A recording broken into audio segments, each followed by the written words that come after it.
আসসালামু আলাইকুম প্রিয় দর্শক শ্রোতাবৃন্দ, আমরা এখন রয়েছি আমাদের প্রাণের নদী, প্রিয় নদী শীতললক্ষার তীরে। আপনারা দেখতে পাচ্ছেন এই শীতললক্ষার বর্তমান রূপ। এখন প্রচুর কচুরিপানা শীতললক্ষায় প্রবেশ করেছে, বিভিন্ন দিক থেকে এসেছে। প্রথম অল্প অল্প কচুরিপানা আসে, তারপর ওই কচুরিপানা আস্তে আস্তে তারা আরও বেশি বাড়তে থাকে। আপনারা তো জানেন কচুরিপানার বৃদ্ধি হয় খুব দ্রুত গতিতে, বংশ বিস্তার করে। আমরা দেখতে পাচ্ছি এখানে এই একটা বালু মহল বা বালুর গদি যেটাই বলেন, এখানে একটা বালুর গদি রয়েছে। এটা আমাদের মঞ্জুর কাকার বালুর গদি। এখানে এই যে আপনারা অনেক শক্তিশালী একটা মোটর দেখতে পাচ্ছেন, এইটা দিয়ে সাধারণত বালু তোলা হয় উপরে। বালুর যে বোলগেটগুলো আছে এগুলো এখানে আসে। আমরা দেখতে পাচ্ছি দূরে একটা বোলগেট যাচ্ছে, এইরকমই বালুর বোলগেটগুলো আসলে এই বোলগেটগুলো থেকে পানি আর বালি একসাথে মিক্স করে তারপর এই পাইপগুলো দিয়ে উঠানো হয়। এই যে এই পাইপগুলো দিয়ে এই বালির গদিতে উঠানো হয়। এই যে আমরা দেখছি একটা বালির বোলগেট। অন্য কোনো ভাষা আছে কিনা আমার জানা নাই, তো এটা সাধারণত আমরা বোলগেট বলি, বালির বোলগেট। অন্য কোনো ভাষা আমার জানা নেই। এই অনেক বড় বড় আমরা দেখতে পাচ্ছি, এটা পুরাটা একদম বালিয়ে ভরা, একদম ডুবু অবস্থা, মনে হয় যেন ডুবে যাবে জোরে একটা ঢেউ আসলে, এইরকম অবস্থা। অনেক বালি নেয় একটা ইসের মধ্যে, 30,000 40,000 ফুট বালি নেয়।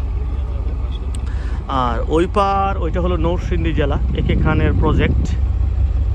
আমরা দেখতে পাচ্ছি ওইটা হলো একে খানের প্রজেক্ট। এই মুহূর্তে হলো গুদুলি লগ্ন, একটু পরেই সূর্য ডুববে। আমরা দূরে কুয়াশার জন্য ভালো করে দেখতে পাচ্ছি না, তারপরও প্রাণ আরএফএল গ্রুপের যে চরকা ইন্ডাস্ট্রিয়াল পার্ক ওইটা দেখা যাচ্ছে দূরে।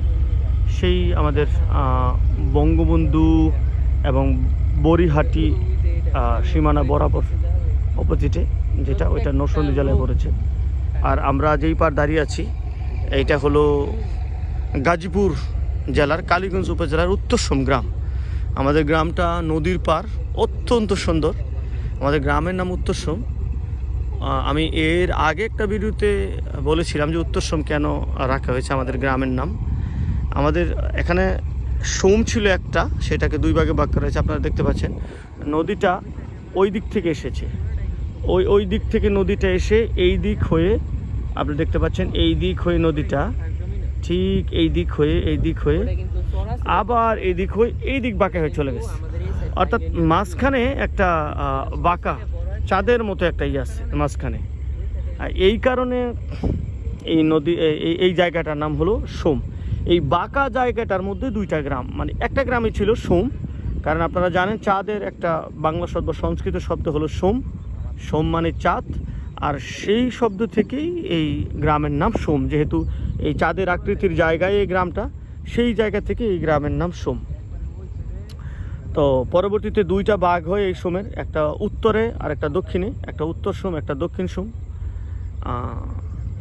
এই মুহূর্তে পরিবেশটা অত্যন্ত সুন্দর, ধীরে ধীরে হাওয়া বইছে, মৃদুমন্দ হাওয়া খুবই।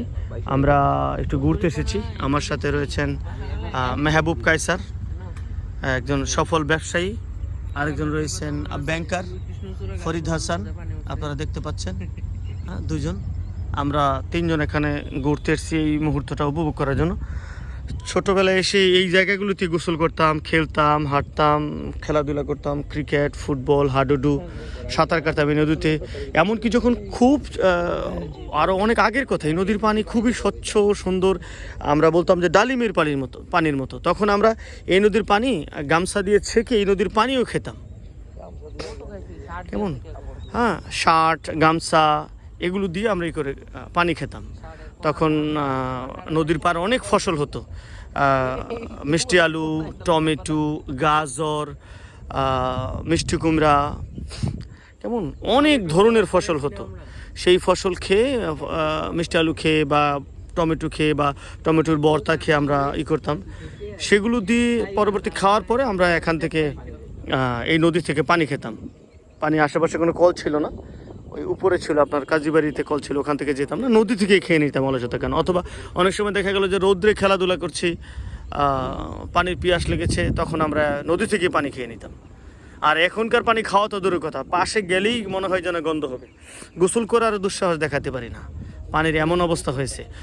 তবে এইটা সত্য যে আশেপাশের অনেকগুলো নদী থেকে আমাদের নদীর পানি ভালো।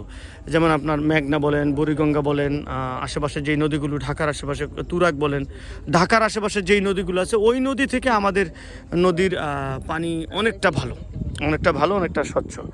এটা আগে ছিল না, তো ইদানিং হয়েছে। আর হলো এই নদীর পার আবার অনেকগুলো মিল ফ্যাক্টরি আছে, অনেকগুলো কলকারখানা আছে, যে কারণে এখানকার এই নদীর পানিটা একটু খারাপ হয়ে গেছিল।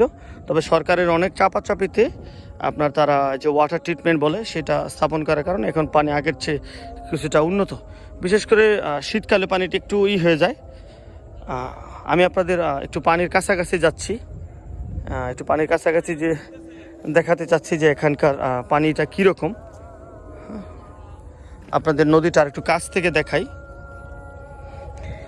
খুব আবেগের, অনুভূতির, ভালো লাগার, ভালোবাসার নদী, স্মৃতিময় এই নদী, একদম নিজের মায়ের মতো নদী এটা। এখানকার পানিটা এখন অনেকটা স্বচ্ছ, আমি আপনাদের কাছ থেকে দেখাচ্ছি। দেখতে পাচ্ছেন নিচে বালি দেখা যাচ্ছে, পানি এখন পানি অনেকটা স্বচ্ছ, নিচে পানি হাত দেখা যাচ্ছে, পানির নিচে হাত দিয়ে এখন পানি অনেকটা স্বচ্ছ আলহামদুলিল্লাহ। এই সিজনটা এসে অনেকে গোসলও করেন, কিন্তু শীতকাল আসলে পানির প্রবাহ কমে যায়, পানি আরও নিচে নেমে যায়। কিছুদিন আগে এখন পানি বাড়ছে আস্তে আস্তে ধীরে ধীরে।